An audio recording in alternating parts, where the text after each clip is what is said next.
The story opens in the marble lobby of the Meridian Hotel in Chicago. Damon Washington, CEO of Washington Media Enterprises, a multi-billion-dollar company, has just been denied entry to the VIP area. Despite being a high-profile executive, Damon was treated with suspicion.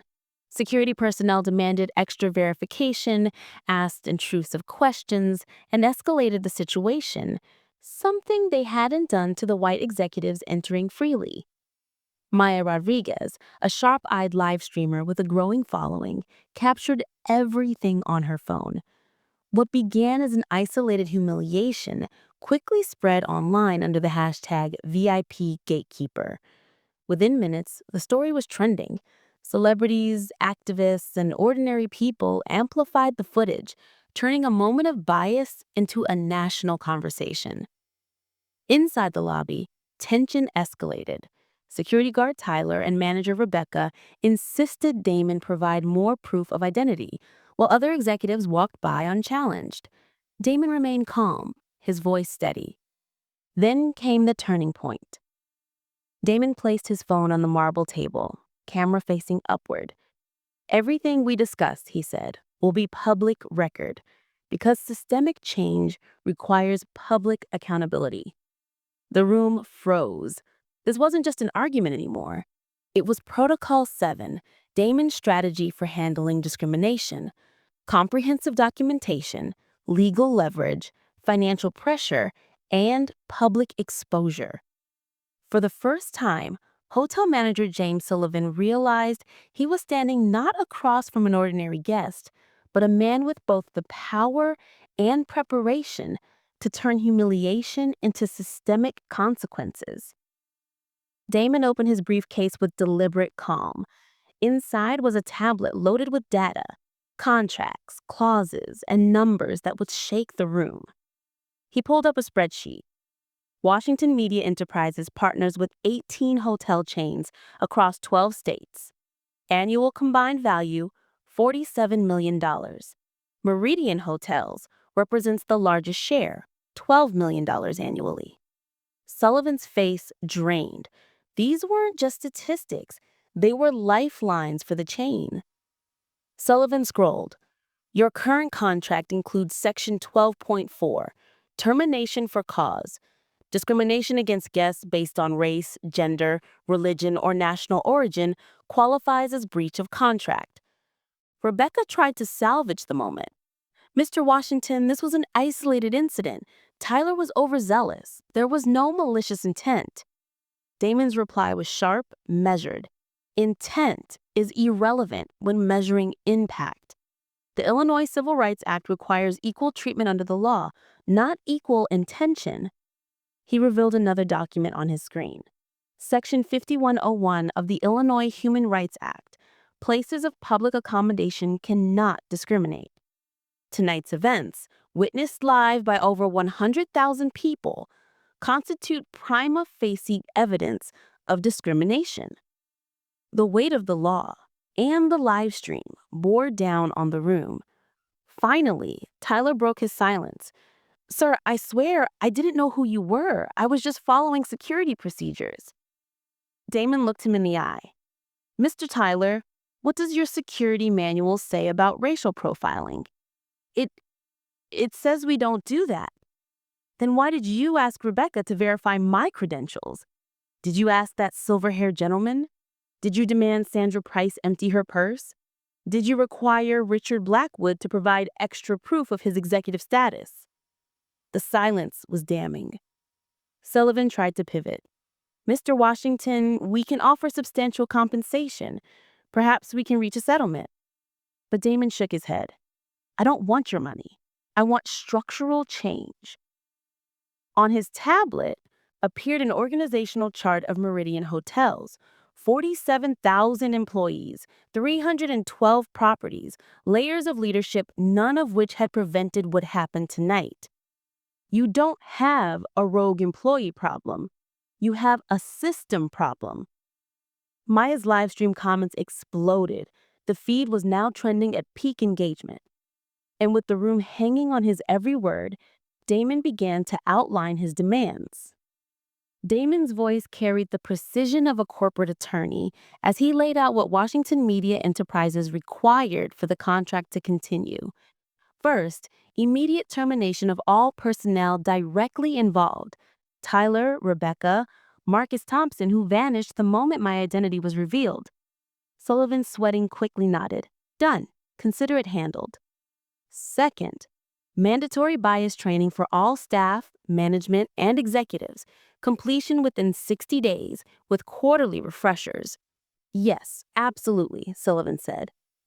Third, bias incident reporting system with third-party oversight.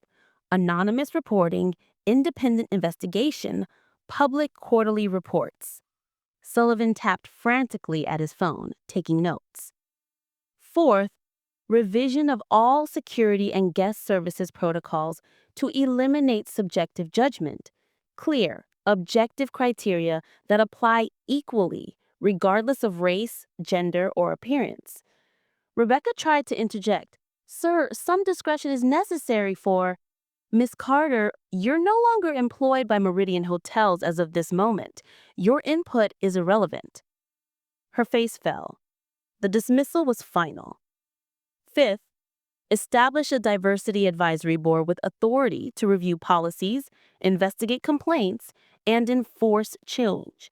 The board will include civil rights attorneys, community leaders, subject matter experts. Whatever you recommend, Sullivan murmured. Sixth, public accountability measures. Monthly diversity reports published on Meridian's website. Seventh, financial commitment. $100,000 annually in every major market to support civil rights organizations and bias prevention programs. The math was staggering. Training, oversight, outreach, advisory boards, the financial impact cut deep. Eighth, executive accountability. Damon looked directly at Sullivan. Your performance review will now include measurable diversity and inclusion targets. Miss them, and you're terminated for cause. Sullivan's lips trembled. His own career now hinged on ensuring systemic change. These 8 requirements, Damon concluded, are non-negotiable. Fail to meet them, and Meridian loses Washington Media Enterprises, a hit of roughly $63 million in market value. As if to confirm the stakes, Sullivan's phone buzzed. A text from the CEO, William Hayes. Agree to everything. The corporate machinery was already awake. Lawyers, PR teams, HR directors. The system was shifting in real time. And Maya's live stream, now viral, was broadcasting every demand, every concession to the world. Damon closed his tablet and checked his watch. We have 7 minutes before my keynote. Use them wisely. Sullivan was already on the phone with HR. Within minutes, Tyler, Rebecca, and Marcus Thompson were terminated, their access revoked, their names removed from the system. Damon gave a single nod. Excellent. That's a first step toward systemic change. Maya's livestream carried her voice across the marble lobby. Y'all, this is how you create real change. Not lawsuits, not outbursts, but leverage, accountability, and power. The event board flashed. Keynote presentation. Damon Washington, CEO of Washington Media Enterprises. Straightening his tie, Damon looked at Sullivan. Shall we proceed? I have a speech to deliver on unconscious bias in corporate leadership. 3 months later. The same marble lobby looked transformed. Maya stood in front of her camera. Her audience, now over 400,000 strong, watched as she gestured around. Y'all remember this place? This is where hashtag VIP Gatekeeper started. But look at it now. Behind her, a diverse staff worked smoothly. The platinum entrance bore a new sign. All guests welcome. Verification upon request only. Maya flipped her phone to show the Meridian Accountability Dashboard. Bias incidents down 87%. Diversity training completion at 98.7%. Minority guest satisfaction scores up from 6.2 to 8.6. Management diversity up 340% in 6 months. Dr. Angela Williams, now chair of Meridian's new diversity advisory board, joined the stream. Not just policy change, but cultural transformation. Every incident is investigated, every resolution published, every employee accountable. Nearby, a bronze plaque gleamed. Commitment to equity. All guests deserve respect, dignity, and equal treatment. The change wasn't just symbolic, it was systemic. And it was working. Maya's camera moved through the renovated lobby, capturing the deeper ripple effects of that night. Screens showed weekly training sessions streamed across 12 states. Employees practiced real scenarios, learning to interrupt bias before it took root. Testimonies from staff proved the new system wasn't theory.